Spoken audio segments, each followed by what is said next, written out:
Estonians were keen to banish memories of communism after the Cold War, and they've been pretty successful banishing the physical reminders, like here in the capital Tallinn. But there are still some notable remnants of that legacy. Hotel Viru, for example, which towers above the old town. Peep Ehasalu is communications manager here. He takes us to see a relic of the Soviet past hidden on the unmarked 23rd floor. Everybody knew in hotels that there is something in the 23rd floor, but what it is exactly, nobody knew. The Soviet secret police, the KGB, had a clandestine monitoring post here. It was strictly off limits to everybody else.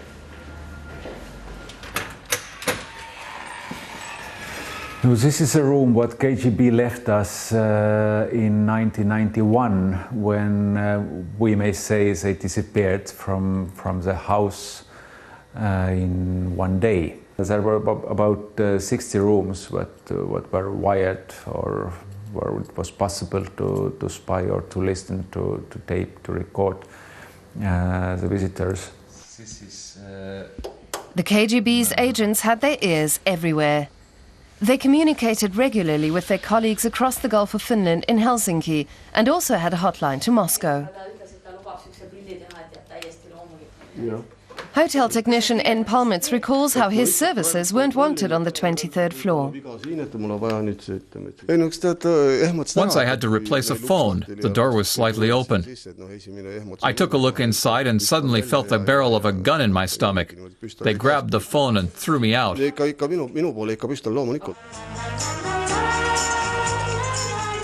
Back then, the hotel was a showcase of Soviet architecture and design. Western guests, or rather hard currency, were particularly welcome.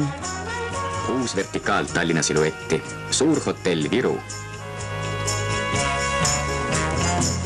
Hotel Viru opened in 1972 and meant to show that communism, modernity and luxury did not have to be mutually exclusive.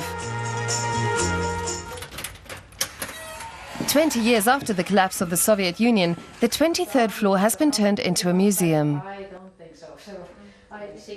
For hotel guests from the old days, it's an eerie experience coming back. They all told us that the room, that you can't say what you want in the room because KGB is listening. It's so absurd to look at it, yeah.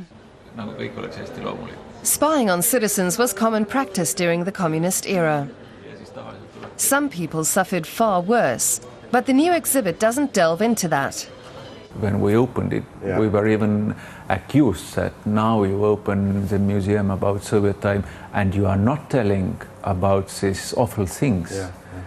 But people actually can understand without telling the bodies and murders. People can understand that it was not nice time. The end of the Cold War meant more tourists and also more competition for Hotel Viru. But the hotel has certainly made a break with the past. The modest dishes served up in the Soviet era are still available, but only on request. Today, the emphasis is on nouvelle cuisine. Few Estonians have positive memories of the Soviet era. For the younger generation, it's distant history. Jana Sempetova, now a tourist guide, was just a child when Estonia regained its independence. The Estonians ourselves, we have moved on so fast that really these things here, they seem such a long history.